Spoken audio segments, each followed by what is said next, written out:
and thanks to those who brought forward this motion. I think it really is a scandal, and it's a very avoidable scandal that you have tens of thousands of people waiting months in order to get driver tests and then to be able to receive driver licences. Of course, ideally, and this is what we need to work for, we would not have such a demand for private car licences because we would have free, frequent, accessible public transport for the vast majority of people in the country, and public transport would be an accessible and more attractive option for most people rather than driving everywhere. Unfortunately, driving is currently an absolute necessity for many in Ireland because we don't have that sort of public transport system, and for very many, definitely in rural Ireland, but also for many in urban Ireland, people have to drive to get to work and then are faced with this, again, completely avoidable crisis. You have waiting times now to book your driver's licence test at 3 times the official target, an increase of 61% over just 1 year.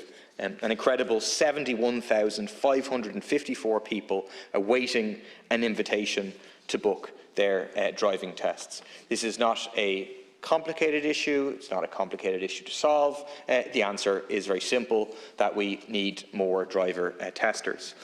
One constituent of mine was in touch with me with their experience to explain that he spent the last 6 months on a waiting list to go on a waiting list to get a date for his driving test. He's been advised that when he gets onto this next list to do his test, he could be left waiting another 6 months. In the meantime, he has completed, obviously, all of the lessons required. He is ready to do his test, but he's left waiting.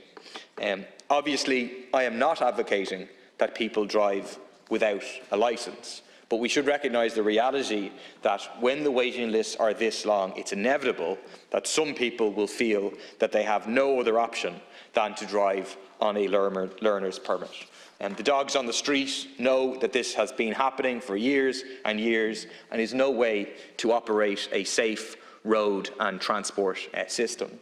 This young man who was in touch with me needs to travel by car due to the lack of public transport to where he works and the fact that he must bring his tools to work with him.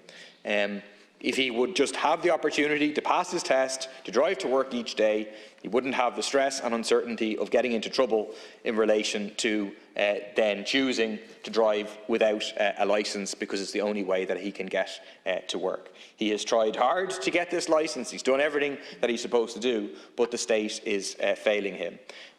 Despite his best efforts, he has been unable to get a fully licensed driver to travel to and from work with him each day, and he therefore feels forced to drive as a learner without a fully licensed driver in the car. The result is that he has had his car taken from him by the Gardaí on 4 occasions, has 5 penalty points on his licence before he even gets his full licence, and has faced the cost of €135 each time to get his car back. The young man has almost lost his job because his car was taken by the Gardaí one evening on his way home with all his tools for work in it. This is a failure by the state. Young people, anyone who's looking to get a driving test, should not be put in this position.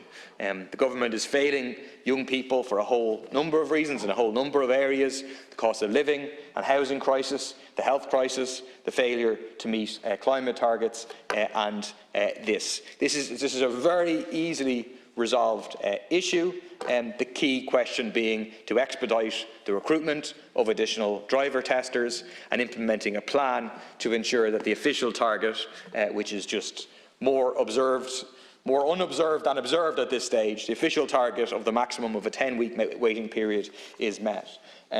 It's obviously welcome that the government has said they're not opposing this motion, they're not putting an amendment to oppose it, so this motion will presumably pass unanimously in the Dáil in 40 minutes' time. The problem is that we all know that every couple of weeks or every 3 weeks a motion like this on some issue passes unanimously in the Dáil because the government doesn't oppose it. But unfortunately, it doesn't signify any willingness by the government to actually do anything about it. The government is simply happy to pass these motions to say this stuff is terrible, something should be done, but then not look at themselves and say, well, we're the ones who have the power to do something about it. Unfortunately, it seems to me that often the government chooses not to oppose these motions, not out of a genuine commitment to implement what is set out in the motion, not out of a genuine commitment to actually tackle the issue, but out of a purely cynical idea that, well, better off that we're not seen to be opposing this motion because this motion is popular, and the less we oppose it, the less attention will be given to the issue.